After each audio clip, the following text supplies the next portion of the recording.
Hi folks, I'm Alan Watt and this is Cutting Through the Matrix on September 14, 2014. First off, I'd like to think you're all coping and getting by with the incredible prices of everything and the basics, of course, in the stores. And I've told you for years to get Agenda 21 through, which is the Millennium Project, which is the Sustainability Project, all the same thing. That all your spending money, your free spending money, would go to bare essentials. And that's where you're getting pushed today through the power of the purse. In other words, that's a big stick indeed. And quite a few years ago, I remember right on the air where the Federal Reserve chairman had said that the plan for the next 10, 15 years or more would be inflation per year, per annum, so much per annum. And we're living through it as they do it, of course. In other words, they devalue your currency constantly. The currencies are all tied together for the World Bank, the Bank for International Settlements, and the IMF. And run by bankers, of course. Not your local branch around the corner, but the ones that you don't see, and often based in Switzerland and other places like that. But that was always the agenda, a very old agenda, and they've pretty well accomplished the task. Money's an interesting thing in itself, and it's all run on a con, of course, because simple mathematics or arithmetic can be understood by anybody. So when it comes to making something into a science or complicating it, you know you're into a scam right off the bat. And that's exactly what it is. But I hope too that you're all managing to get by through all this weather modification. It's routine today.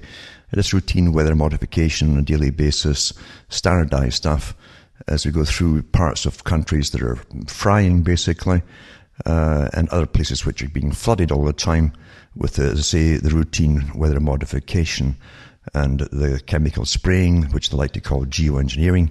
Sounds better. And of course, we're all being geoengineered and bioengineered all the time too, with the fallout from all of this. And never mind the costs of places like Ontario, where it's going to be very hard this year to find potatoes or any vegetables that haven't rotted in the fields, since it's rained pretty well every day since the snow stopped actually stopped in last May, I think. And it melted about the 1st of June. But there's been no summer at all here in Ontario. It's been daily rain. You wouldn't believe it. And night, day and night of rain. Occasional break for an hour or two, and dull skies all the time. And last night, on the 13th of September, it hit the freezing mark on the temperature. So big frost and all the rest of it. I've never seen that before. But here we are. This is a new normal, and we're always going through new normals which won't even be noticed by the media. They won't tell you anything, and the weather guys will say nothing about it either. And I've noticed, I've kept my own charts to do with rainfalls and all the rest of it, and they're constantly lying about how much rain you get. It's quite interesting to live in this matrix system, isn't it? Most folk, mind you, will not think about it. So they go from their climate-controlled homes to the climate-controlled vehicles to the climate-controlled workplace and then back again. They don't notice much at all. And if you ask anybody, they have no memory of last year, which was just a little bit better, not much, and the year before. And it all started in a big time with the rain, that is, in Ontario, pretty badly, about 2008 or so. But the big spraying of the skies started heavily in 1998, in Ontario at least, and across other parts of Canada at the same time.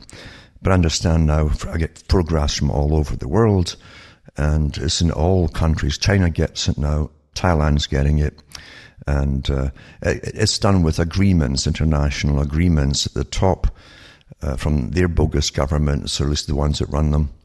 And because the governments you see don't run them at all, they don't run the countries. The countries are all part and parcel of the international corporation business. They tell the governments what to put through, and at the top of that you have the big international banking system, which also owns the military-industrial complex and everything else underneath it. Masses of companies underneath it which they actually own outright.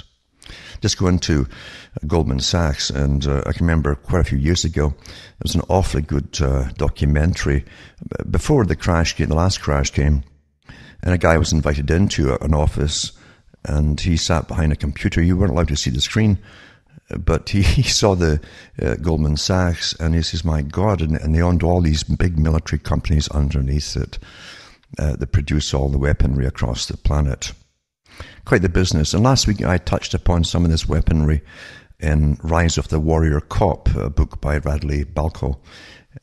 Excellent book to read. I'll read some of it tonight to review it again, because there's so many points in it that it tells you, it gives you an in-depth look at why it's happening, how it's done, how the money's channeled to different states and little towns in the middle of nowhere by the federal government. And of course, you have all the politicians on board because they're all getting under the table cash, obviously, from the lobbyists to promote all this stuff, big sales and military equipment to police forces. But it isn't just the US, as I say. It's Britain, Canada, and other countries too. Australia's into it big time as well. So, and again, too, I really thought about this after last week's talk, because I thought about the whole idea. I remember reading years ago, articles from newspapers to do with, how would they maintain order in a peaceful world? Big international meetings about it. And they said, well, the future would turn to terrorism long before 9/11 happened. And therefore security equipment and anti-terrorism methods would have to be brought into existence, including basically a lot of more hardware for police, etc. Police would have to change their whole outlook on what they were there for, but also mainly the public would have to be trained to accept this new outlook as well, as though it was normal. Well, we've seen that with the masses and masses and masses of movies that came out and still are being churned out with budgets from the Pentagon and elsewhere. With the good-looking hero, of course, he always gets a blonde at the end, and he always gets the bad guys too, as he blasts his way with all kinds of heavy hardware through all the bad guys that seem to be everywhere. And the bad guys, remember, are all of you, the citizenry. And that's the sad part about it. You're being trained, this is normal, and you're being trained that you'll see it near you eventually as they go rampaging through streets and houses and everything else. It's very sad, but you're trained through an awful lot of fiction. Youngsters think it's fantastic because they like excitement, and they watch all these movies, lap them up, and in a very simplistic fashion, they want to be just like these RoboCops in a sense, with all their gear on, with authority to go out and just shoot up the places and shoot up people and do that kind of thing. Authority really appeals to people who have no discipline, and that's another part I'll just briefly touch on tonight, because I remember reading about the Young Communist Party, and how the communists indoctrinated the young in the Soviet system. It was awfully interesting. And I also read down about the Nazi Party for the Hitler Youth. And it's very, very similar, because Hitler, of course, studied the Soviet system intensely, because the Soviet system was held up by the world before World War II. The whole world held up the Soviet system as a great new experiment. And we're all supposed to be fascinated by it. They didn't tell you about the massive slaughtering going on of civilians and whole classes of people being wiped out by the millions. But they promoted, oh my goodness, how it pulled itself up from a peasant agricultural society into this great mechanized industrial society in no time at all. And all the big magazines in the 20s into the 30s were promoting this wonder thing, and it was being well studied by the West, who was funding it all, of course, again through the big bankers, as was Adolf Hitler, in fact, being funded by them too. But Hitler copied it too, but he did talk about it. And Hitler had mentioned the youth. He said, when you have a society where the parents lose their discipline over the children, he said, have a void. They have a lack, a real void. They want a discipline, an order, boundaries, in other words.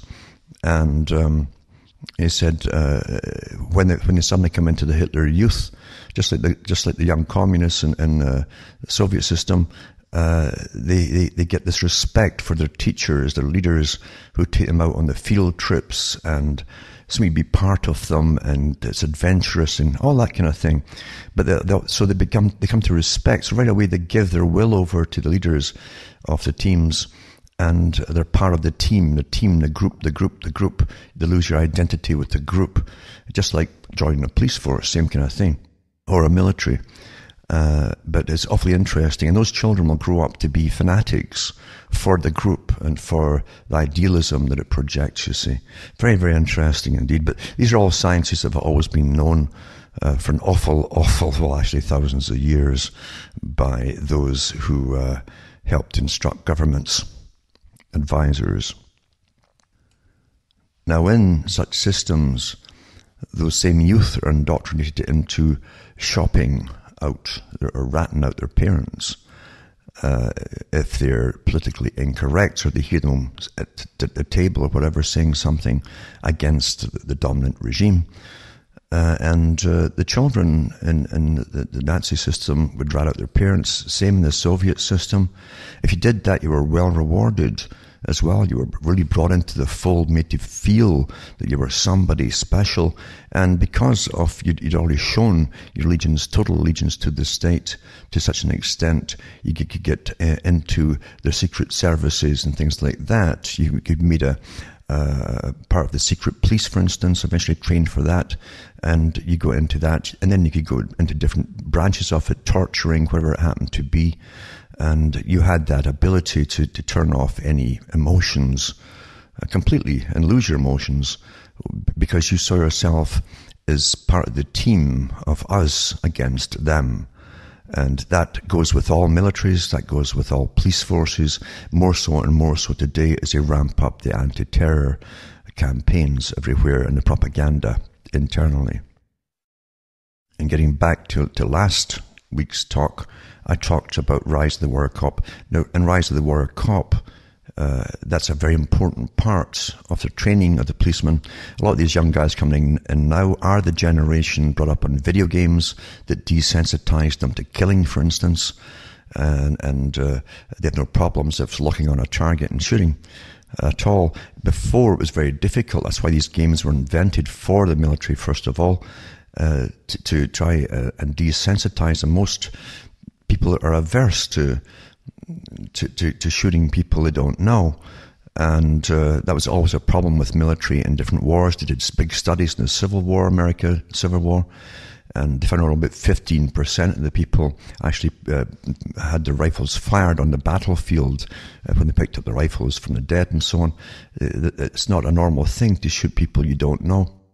And there's other factors too. The more dissimilar they look to you, the easier it becomes to an extent, because it's easier to dehumanize someone who really looks very, very different. But you find too that this is a common enough thing. World War II, big studies again into how many folk would actually shoot at the enemy and kill them. And statistics were done. And then they worked hard after that, after World War II, to find ways to desensitize troops, and they came up with the idea of early video games to desensitize them, where you're into a game factor. The whole idea is to get from A to B or A to Z and kill as many of these little things that come along your way. And that's how you start off until the little things become more humanoid, until they are human looking completely, and you just shoot and kill. You have a generation bred specifically for today's ongoing perpetual war, and also to go into the military and into the police forces as well, especially in the US, and it's rising in Britain as well, big time, and it's going across the whole so-called civilized world. This is the agenda. And I thought about all of that, and I thought about a very good documentary that came out. It's called Camp 14, Total Control Zone. It was directed by Mark Weiss, and it was a German production, but it's done in English. And it's about a young guy, I think he's about 30 now, perhaps, but he was born inside a prison camp in North Korea. Camp 14, that was his world. That's all he knew was Camp 14. And what happened, I mean, it was all these simple rules, very simple rules. You don't talk to women or instant execution. You don't do this, don't steal food, instant execution. Don't, whatever it was always instant execution, which they actually did all the time. And they bring the whole camp out to witness executions to get the message across constantly over and over and over. But if you're a good worker at whatever you did, and this guy's dad apparently was a machinist with a lathe in the metal shop, because he was a good worker, he was given the privilege of having a wife, but he could only see her 5 times a year. However, over the years, she conceived 2 children, 2 boys, and it was quite interesting to see what happened there, because to us it's unconceivable. It's stuff of fiction, really, isn't it? To people in the West, it's so out of their normal understanding. But this camp was brutal. All these camps were brutal for political prisoners. And to get into the camp, in fact, in this interview, this incredible documentary, it's got to be seen, Camp 14, Total Control Zone by Mark Weiss. The interview as well, one ex-guard who admitted to shooting people out of hand when he felt like it, and just picking women who came in and having sex with them. If they got pregnant, the camp guards got them pregnant, they'd get the women and they'd tie them up onto trees and beat them until they died. There was just simply no retribution of any kind whatsoever. Brutality ran the whole system, and it's probably still going, that camp. But anyway, another one was a guy from the secret police who arrested people and put them in the camps too and shot them out of hand as well. He also defected eventually for a better life for himself, no doubt. I don't know if it was out of guilt or anything else, or he just simply wanted more of the better life. But these 2 people, the officer and the guard, were very candid about what they did to the prisoners. It was quite amazing to hear it. And rather than just simply condemn them out of hand, I looked at them, I watched them, studied them, and realized this can be done anywhere, in any country in the world. Believe it or not, it can be done in any country at all in the world. You better remember that. Never, ever, ever forget that. You know. Now, this young guy that the story's about, who gives an interview about it, you can see he's psychologically damaged big time. But he was born in it, in the camp. His name is Shin Dong Hyuk, or Hyuk, it's called, Huyk.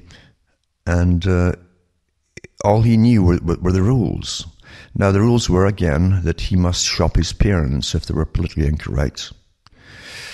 The parents, and again, his mum, he saw him all the time. The dad only came 5 times a year for one night. And mum had to shop the sons if they were incorrect. That was drummed into him. There was to be no emotion really shown there. He didn't know what love was. He didn't know what affection was. He had no feelings for his mother, really, or his brother. And he did really awful jobs, including working in mines by the age of about 10 or so, or 12, coal mines and things. They froze pretty well in the winter. They were kept on a starvation diet, same diet day after day, year after year, and horrific conditions. What was interesting too, one of the guards said that it doesn't matter how much she beat them, and so on. He says that they didn't commit suicide. The resolution to survive becomes strong, just to survive, because they're very simple rules. Do this or we kill you. It was so simple.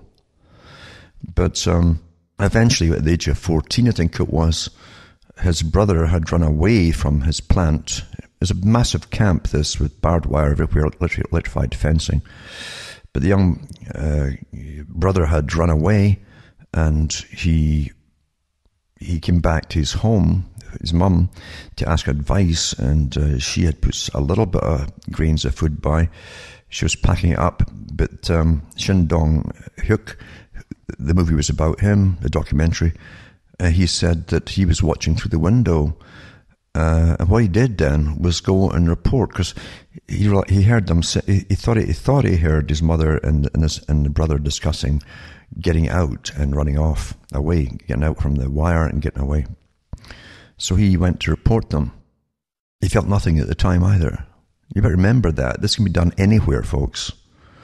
But he reported them to his teacher. And the next thing he knew was he was lifted the next day and driven off blindfolded to the prison camp inside the big compound.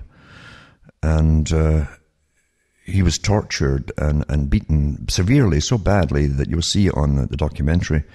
His arms are almost shapen. They eventually pulled him up to the roof, basically, with ropes tied to his wrists and to his ankles. They put hooks through him, and the scars are all on his body.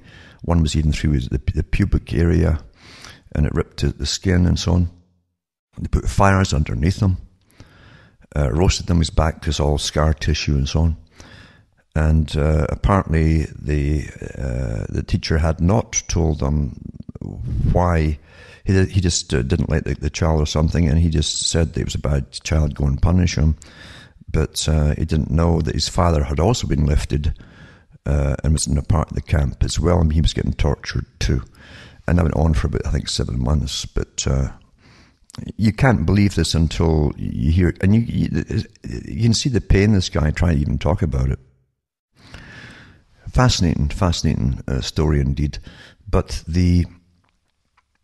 eventually he was brought back to the camp, and some old guy in the prison, another prisoner, had managed to save him and patch him up best he could. I guess straighten out the bones to let him set as best he could. Then he was taken back to the camp, and that's when he saw his dad for the first time. He'd been in the camp as well.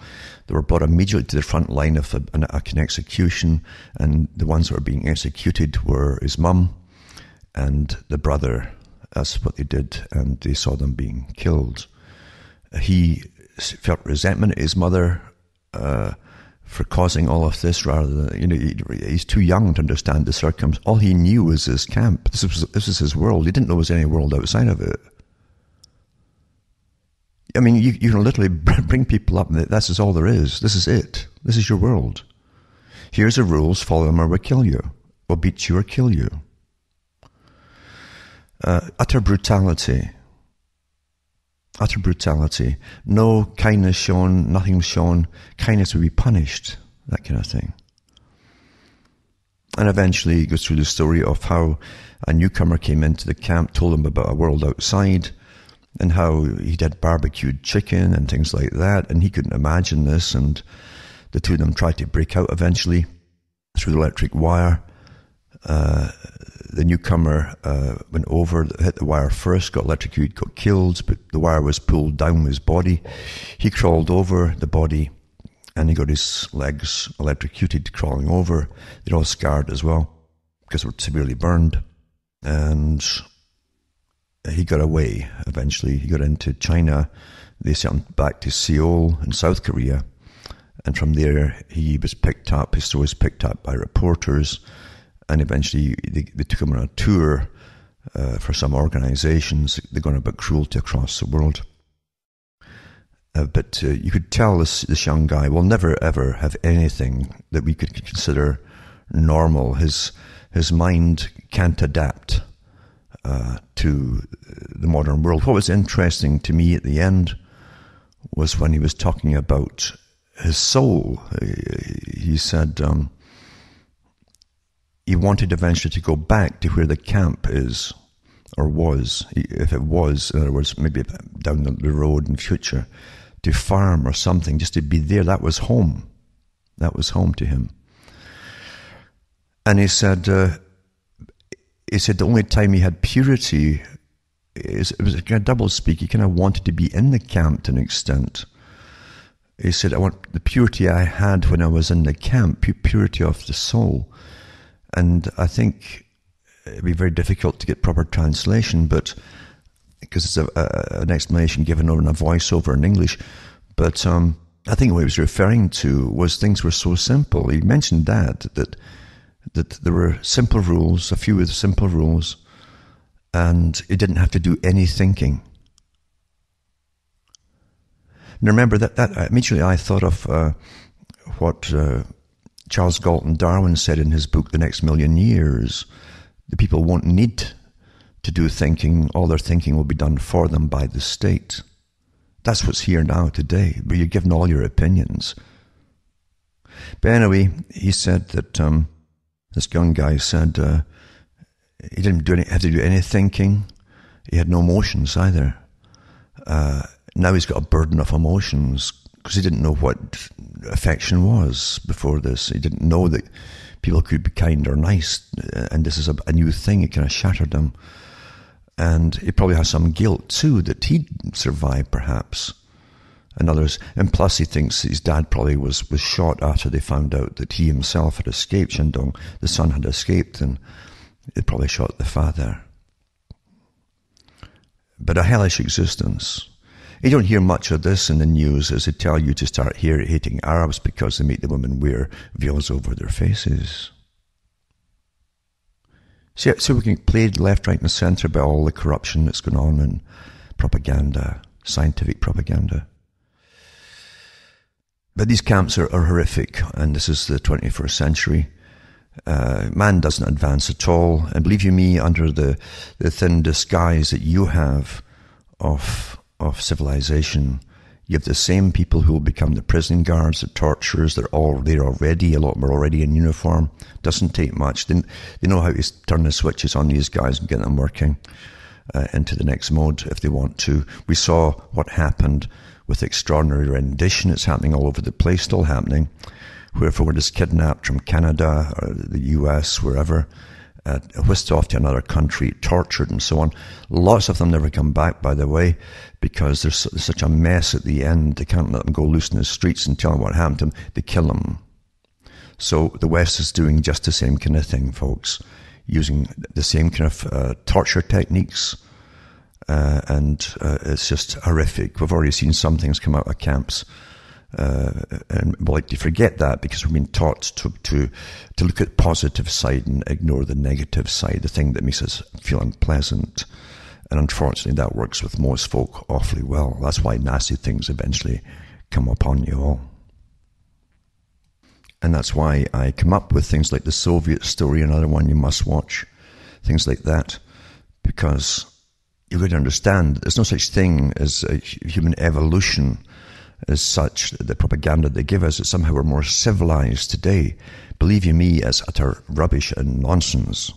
An interesting thing that this same young fella, this Korean, said, the Shindong Hyuk, he said that, because he's still lost, obviously, this young guy will always be lost between worlds, and he said that all we had to worry about in the camps was food, obeying the rules and having food to eat, because they never had enough.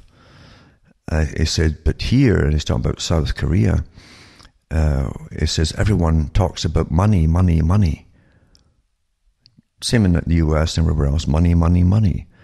And they've got to have money to get the food and things like that. You could see his frustration as he was talking about this.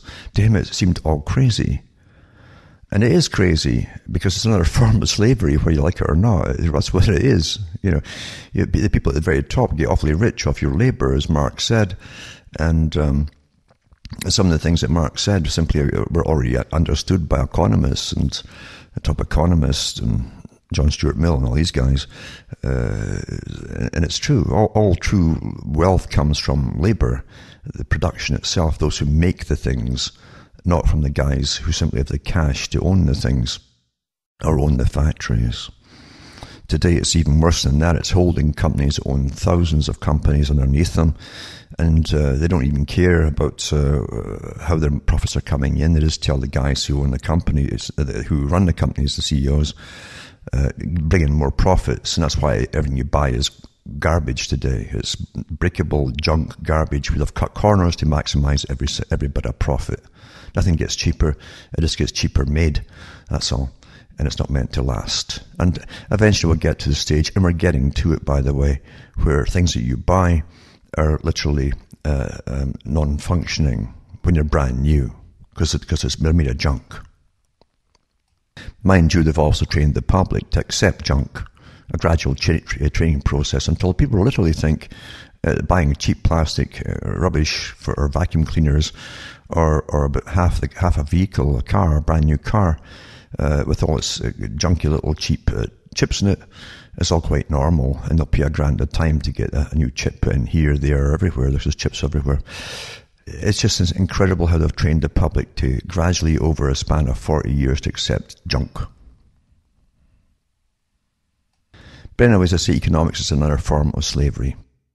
And Charles Galton Darwin, in his book, and other ones too, Brussels, all these boys, go into the same thing, that the power of the purse is very mighty, backed up with law, the coercion to obey and pay up this and pay up that for new fees, taxes, whatever it happens to be. And you can just jack up the prices of food, etc., and make it more difficult to survive buying meat. That's another thing too. This thing at Camp 14, meat was pretty well non-existent for them, except for the rats that they could catch in their little huts, and they'd cook them and eat them. That's all the protein they could get to hold. It's interesting to me to see the massive propaganda coming out today with meat's going to be scarce for most folk in the future. And I mean most folk, not all of the big ones at the top, and the civil servants and bureaucrats and so on, or the cops, or the military and so on. They'll get the meat all right. But for the peasantry to be down to eating crickets and munched insects and all this rubbish, the BBC apparently just did a 3-part series on this to make sure you get an idea of how wonderful it will be with all these proteins we'll have from all these different things that you wouldn't think of eating before. We're trained like, it's so darned easy. We're trained by our masters, aren't we? And you've always got the greenies, a generation of greenies born and brainwashed to be part of a movement to save the world, save the planet, who'll promote it all. And although their leaders, mind you, will be eating plenty of meat at the top, I can guarantee you that. But the little, airheads at the bottom will be dutifully eating their rice and their soya and all the rest of the junk without any protein. Now we'll get back to the war on drugs, as I say, which is, I knew a long time ago, many years ago, I knew it, that this was partly an excuse to create an internal army in the world, across the world. And remember, presidents and prime ministers don't say something like don't declare a war on anything. And unless they mean that as a war on something. Remember, wars often suspend rights, constitutions, things like that. And this is the reason for it. This is part of the reason for it. But you must get you must get some kind of excuse for getting a massive internal army built up, because down the road, and they knew back in the days of Nixon when he started up the FEMA bunch and so on, they knew. And because they work on behalf of the masters, way above them, as they went to globalism and economies went down and all the rest of it, they'd have eventual riots down the road. And they want internal armies to deal with it. But what would they use them for in the meantime? That's an acceptable excuse. Well, a war on drugs would do. Now, I've done talks on the radio, on different radio shows, on the farce of the drugs, because you have the CIA came out with, and the Pentagon came out with Colonel Oliver North, during the inquiries into the drugs for guns scandal that came out there, where they were literally arming other rebel groups and so on with guns in Latin America, but they were doing it in exchange. The currency they were using was from another country, and they were getting basically heroin and so on, and drugs, and selling it on the streets of America for their black budgets to American children, to buy these guns to give to their basically the so-called rebel forces in Latin America and elsewhere in the world. This is still going on today, folks. It hasn't stopped. But I also read another article by an ex-Special Forces guy who gave a fantastic interview in a newspaper, how he bumped into another ex-Forces guy who was helping run the drugs into America. Well, this particular guy who was writing the column, or the column was about, was in the Coast Guard trying to stop drugs coming in. So here's two ex-Forces guys, one with the Coast Guard, one helping run the drugs in for the CIA into the US, and they met up in some little exotic place and exchanged occupations, basically. Anyway, the guy who exposed in the paper, and the Coast Guard guy, he eventually was killed, of course. And that's what happens in real life. So in other words, the war on drugs is something to use the cops on with, a reason to recruit more and more, to militarize them and give them all these heavy military equipments. At the same time, the Pentagon and your tax money is putting out movies, exciting movies for the young, especially, but adults watch them as well, and always against terrorism, to make you think that it's so necessary now that we have all this massive internal militarization of police forces. And Britain's the same way as well. So it's training the public on that score as well. But first you must need a reason for having them, and so they used a war on drugs, which are being shipped in. The biggest lots are being shipped down by your own country or your own governments that are way above them. But here's getting back to this book, Rise of the Warrior Cop, and it says here, the 2000s, a whole new war. It says, Betty Taylor still remembers the night it all hit her. As a child, Taylor had always been taught that police officers were the good guys. Of course, she's seen all the movies and everything else too, and all the dramas and television. She learned to respect law enforcement, as she puts it, all the time, all the way. She went on to become a cop because she wanted to help people. They all say that. And say Boy Scouts, they want to help ladies across the road and stuff like that. And it says, and that's what cops did. She wanted to fight sexual assault, particularly predators who take advantage of children. Turning law enforcement to become one of the good guys seemed like the best way to accomplish that. By the late 1990s, she'd risen to the rank of detective in the Sheriff's Department of Lincoln County, Missouri.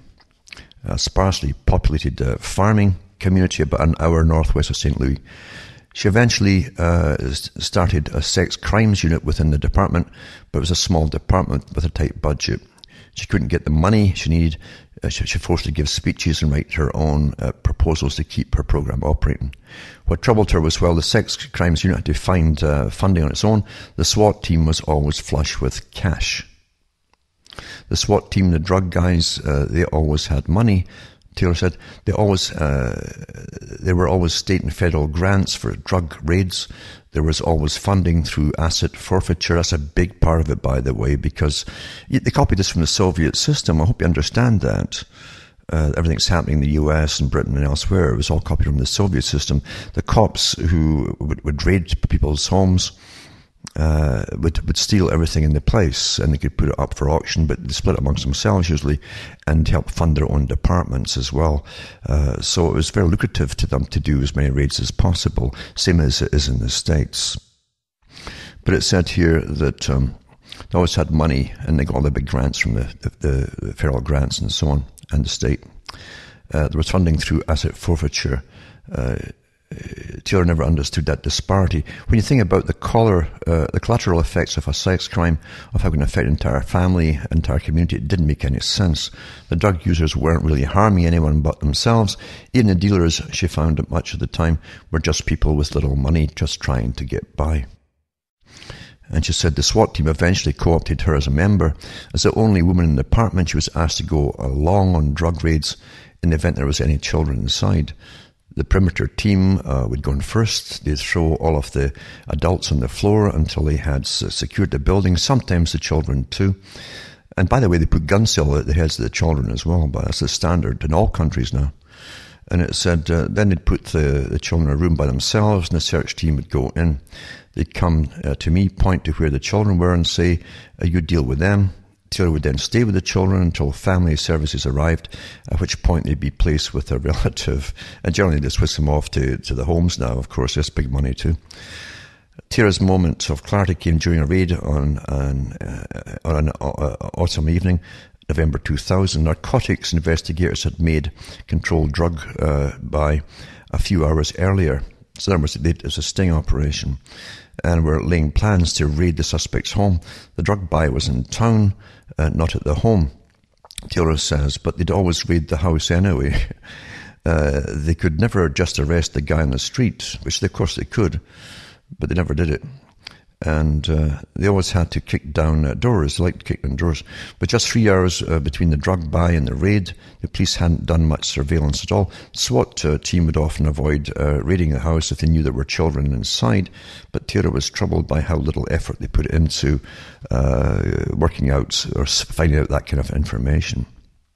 3 hours is nowhere near enough time to investigate the suspect to find out who might be inside the house. The afternoon that the police had bought drugs from the stepfather of 2 children, ages 8 and 6. Both were in the house at the time of the raid. The stepfather wasn't. They did their thing, Taylor says, everybody on the floor, guns and yelling. Then they put the 2 children in the bedroom, did their search, and then sent me to take care of the children. Made her way inside to see them. When she opened the door, the 8-year-old girl assumed a defense posture, putting herself between Taylor and her little brother. She looked at Taylor and said, half fearful, half angry, "What are you going to do to us?" Taylor was shattered. Here I come in with all my SWAT gear on, like Darth Vader, dressed in armour from head to toe, and this little girl looks up at me, and her only thought is to defend her little brother, I thought. How can we be the good guys when we come into the house looking like this, screaming and pointing guns at the people they love? How can we be the good guys when a little girl looks upon me and wants to fight me? And for what? What were we accomplishing with all of this? Absolutely nothing. Taylor was later appointed police chief of the small town of Winfield, Missouri. Winfield was too small for its own SWAT team, even in the 2000s, but Taylor said she'd have quit before she ever created one. Good policing work has nothing to do with dressing up in black and breaking into houses in the middle of the night. By the way, it's the same thing they do it world over. That's what Stasi did in East Germany. That's what they did do in North Korea. You heard the guards talking about it, busting in the middle of the night. And it says... It's breaking into the house in the middle of the night. And the men, mentality changes when they put on the SWAT team, when they put on their gear. I remember a guy I was good friends with, it just completely changed him. The us versus them mentality takes over. You see that mentality in regular patrol officers too, but it's much, much worse in the SWAT program. They're more concerned with drugs than they are with innocent bystanders, because when you get into that mentality, there are no innocent people. It's really us against them. Them's all of you, the whole population out there. You're special. You're in your Darth Vader suit and all your armor. You're black, you're menacing. You're covered, your gear's always black and menacing. It says there's us and there's the enemy. Children and dogs are always the easiest casualties because they can't fight back, right? Quite something. But it's so sad. It's so sad what's been allowed to happen. And this book too, by the way, you got to get this book because it was through so many of the botched raids where they were using informants who simply made up the stories on people, and they would do dozens and dozens of raids, regardless if the informant was lying, and they'd bust and smash up all these houses, dozens and dozens of them, some of these teams. Before they'd eventually get rid of that particular informer.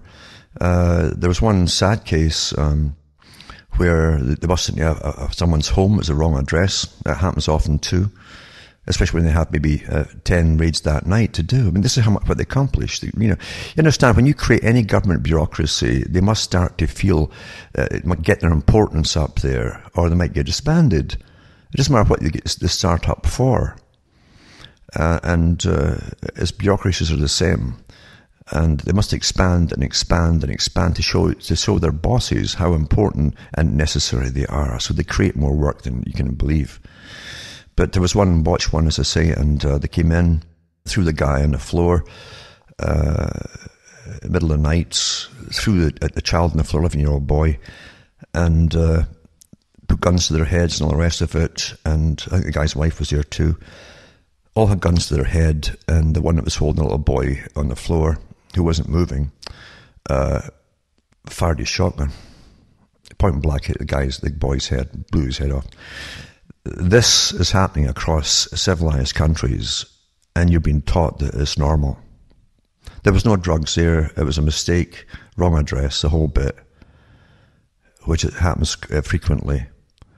Now, the senators all know this in the US, but they're all for this program because their bosses above them tell them. Plus, they're getting big money from the lobby groups, from the military-industrial complex to sell all the tanks and everything else they're getting there. The heavy military equipment. Because as I said earlier on, years ago they said what they're going to do when they run out of wars.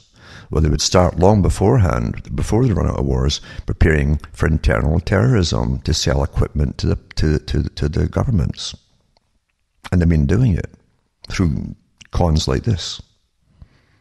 And there's massive federal funding. Anyway, it says by the mid-1990s, the Byrne Grant, B-Y-R-N-E grant program, Congress had started in 1988, had pushed police departments across the country to prioritizing drug crimes over other investigations. When applying for grants, departments are awarded with funding for statistics such as the number of overall arrests, the number of warrants served, or the number of drug seizures. Those priorities then are passed down to police officers themselves and are reflected in how they are evaluated, reviewed, and promoted. Perversely, actual success in reducing crime is generally not rewarded with federal money on the presumption that the money ought to go where it's needed, or most needed, high crime areas. So the grants reward police departments for making lots of easy arrests. That is, low-level drug offenders, and lots of seizures regardless of size, and for serving lots of warrants. When it comes to tapping into federal funds, whether any of that actually reduces crime or makes the community safer is irrelevant, and in fact successfully fighting crime could hurt a department's ability to rake in federal money. Money, money, money. It all comes down to money, doesn't it? But the most harmful product of the Byrne Grant program may be its creation of hundreds of regional and multi-jurisdictional narcotics task forces. That term, narcotics task force, pops up frequently in the case of studies and horror stories throughout this book. There's a reason for that. Where the Reagan and Bush administration had set up a number of drug task forces in border zones, the Byrne Grant program established similar task forces all across the country. They seem particularly likely to pop up in rural areas that didn't yet have a paramilitary police team, what few were left. The task forces are staffed with local cops drawn from the police agencies in the jurisdictions where the task force operates. Some squads loosely report to a state law enforcement agency, but oversight tends to be minimal to non-existent. Because their funding comes from federal government and whatever asset forfeiture proceeds they reap from their investigations, local officials can't even control them by cutting their budget. This organizational structure makes some task forces virtually unaccountable, and certainly not accountable to any public official in the region they cover. As a result, we have roving squads of drug cops loaded with SWAT gear who get more money if they conduct more raids, make more arrests, and seize more property, and they're virtually immune to accountability if they get out of line. In 2009, the Justice Department attempted a cost-benefit analysis of these task forces, but couldn't even get to the point of crunching the numbers. The task forces weren't producing any numbers to crunch. Not only was data insufficient to estimate what task forces accomplished, the report read, data were inadequate to even tell the task forces did what they did for routine work. Not surprisingly, the proliferation of heavily armed task forces that have little accountability and are rewarded for making lots of busts has resulted in some abuse. It's quite amazing, really.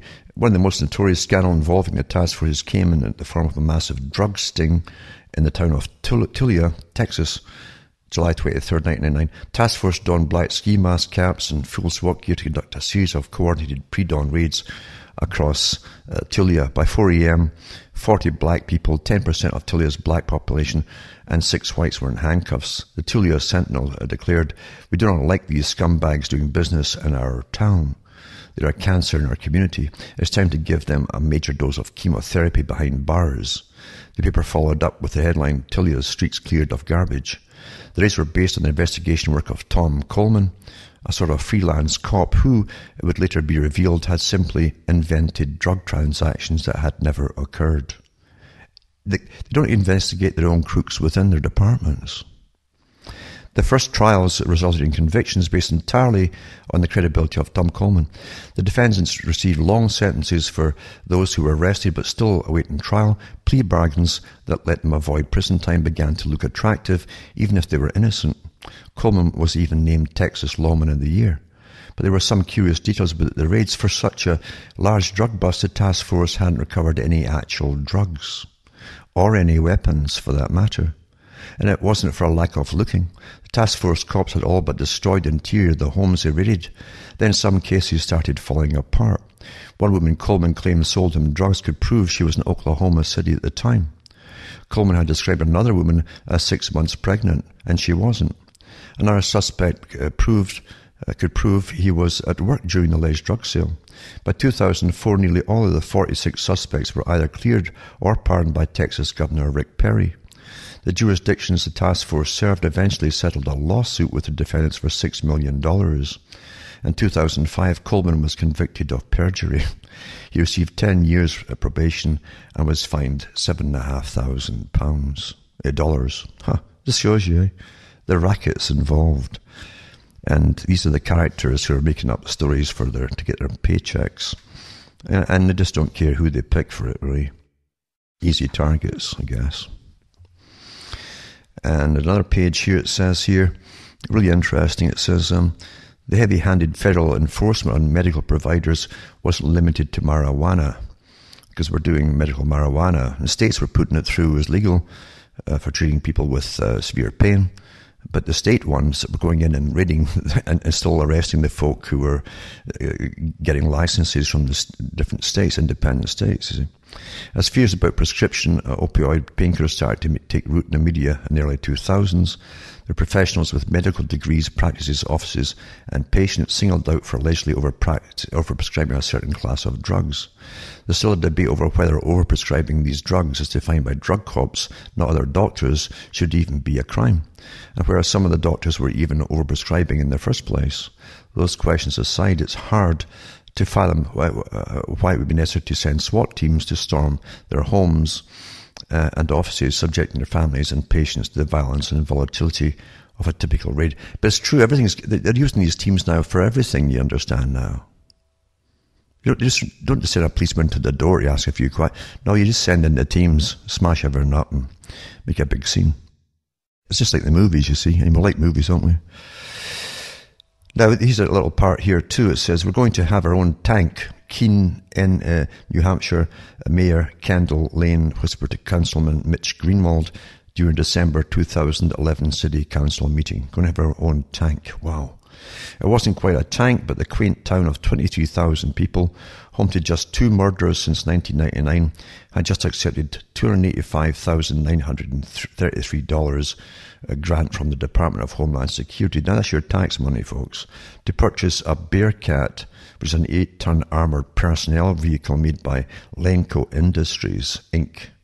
Since the September 11 attacks, Homeland Security has been handing out anti-terrorism grants like parade candy, giving cities and towns across the country funds to buy military-grade armoured vehicles, guns, armour, aircraft and other equipment. Companies like Lenco have thrived, creating yet another class of government hardware contractors and a new interest group to lobby Washington to ensure the process of police militarization continues. It says here that the Department of Homeland Security grants have dwarfed the 1033 program. At the end of 2011, the Center for Investigative Reporting found that Homeland Security had given out at least $34 billion in anti-terror grants since its inception, many of which went to such unlikely terrorism targets as Fargo, North Dakota, Fond du Lac, Wisconsin, and Canyon County, Idaho. Defense contractors that had previously served the Pentagon exclusively, CIA reported, have since shifted their focus to police departments hoping to tap a new Homeland Security market bounty expected to be worth $19 billion annually by 2014. Police, as they'd done with the 1033 program, they'd initially argue that the equipment was necessary just in case they had school shootings or whatever. But in Keene, there was some resistance to the Bearcat. It began with one guy, and they go through the story and so on. and they got their Bearcat and all the rest of it, with all of it's packed with all kinds of fancy hardware. I think it's even got a 50 cal on it, machine gun as well. But this is for policing, folks. You can wake up, hey? Anyway, this is this Mike Clark, 27-year-old handyman Clark, who had a couple of encounters with the Keene police, said that he described it as a negative thing, and read about the Homeland Security grants in the newspaper. The police are already pretty brutal, he says, and it says the last thing we need is this big piece of military equipment to make them think they're soldiers. And that's the problem, folks. They put these things on and really feel that they're soldiers now. It's intentional too. The big boys at the top know what they're doing here. And it says they had various town meetings to see if they should use the money for to do better policing, amongst the public, as opposed to militarizing them like this, etc., etc. But, however, the military bunch always seems to win out, because as big money changes hands, probably down to even mayors and all the rest of it too, I'm sure. That's just my opinion, but that's what happens in real life, folks. But it says here that it's a line of argument defenders of militarization use often. Oppose the arming of cops as if they were soldiers, and you must secretly want cops to be killed on the job. That's one of the excuses they'll give. But the video Lenko was using to market the vehicle to police departments didn't exactly emphasize negotiation. This is how they advertise. Just like the military, they actually have ads specifically for cops, you see. And it says the camera viewpoint in the video was similar to that of a shooter video game. The soundtrack was AC/DC's Thunderstruck. Cops dressed in camouflage toted assault weapons, piled in and out of the Bearcat, and took aim at targets from around and behind the vehicle. They then attached a battering ram to the front of the vehicle, which then used to punch a hole in the front door of a house, into which they injected canisters of tear gas. This is the ad. It says the company Lenko wasn't stupid, chosen images and music used in the video because they felt it would appeal to those police departments in the market for a Bearcat. Dori O'Meara, 13-year-old resident of the town, told me, Keene is a beautiful place. It's gorgeous and it's safe. We love it here. We just don't want to live in the kind of place where there's an armoured personnel carrier parked outside a city hall. It's just not who we are. According to the CIR's research, the Department of Homeland Security gave out $2 billion in grants in 2011, about 4 times the value of equipment given out through the 1033 program. As with the Burn Cops grants, the DHS grant program also got a big boost in President Obama's 2009 economic recovery package. He really put more into it, massive more, because he knows what's coming up down the future and why they really want all these internal police, which are military. The CIR investigation also found that DHS makes little effort to track how the grants are spent once they've been sent, nor does it track the equipment, how it's used once it's been purchased. And believe you me, there's an awful lot of corruption in amongst the police forces too. Oh, yeah. So the agency doesn't seem to care if the recipients of the grants are places that face any tangible threat or terrorism. That's what it tells you. It's for a different reason. It's still to come. Hence, a city like Fargo, North Dakota, has been able to get its hands on an $8 million in grants, which the police department had used to buy assault rifles, Kevlar helmets, and an armoured truck with a rotating turret. Fargo Police Lieutenant Ross Ware attempted to defend the city's armament. It's foolish not to be cognizant of the threats out there, he said, whether it's New York, Los Angeles, or Fargo. But until the day when the next Mohammed Atta casts Richfield's eyes on North Dakota, the department hasn't made much use of its gun-fitted armoured truck. It's used mostly for a show, this truck now, including the annual city picnic, where police parked it near the Children's Bouncy Castle.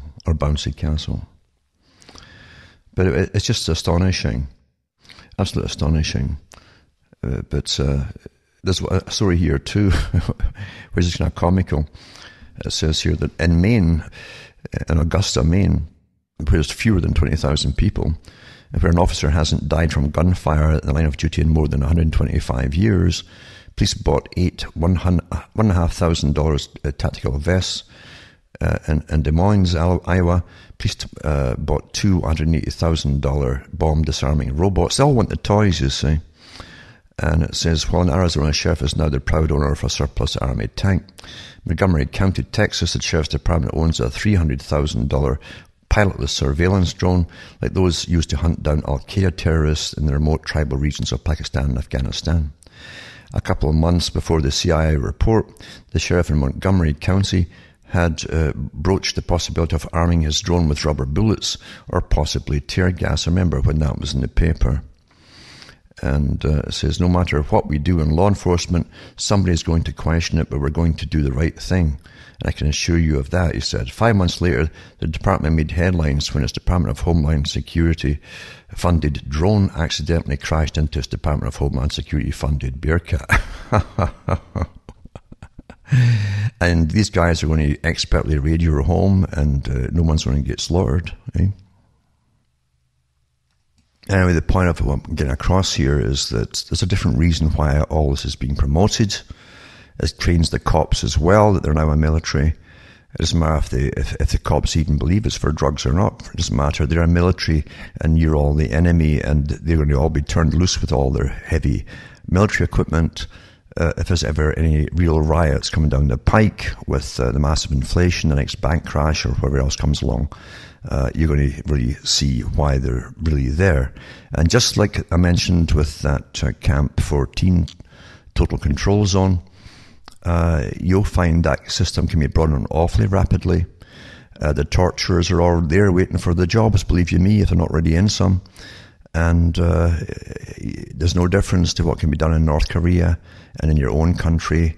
As I say, your own people, whether it's Britain or wherever it happens to be, are doing the extraordinary rendition.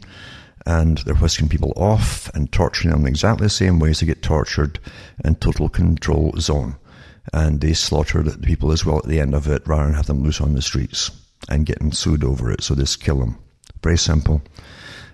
That's civilization as we know it, because under the guise of our wonderful system, it's as brutal as ever. It's simply more clever in how it makes you perceive the whole system, folks.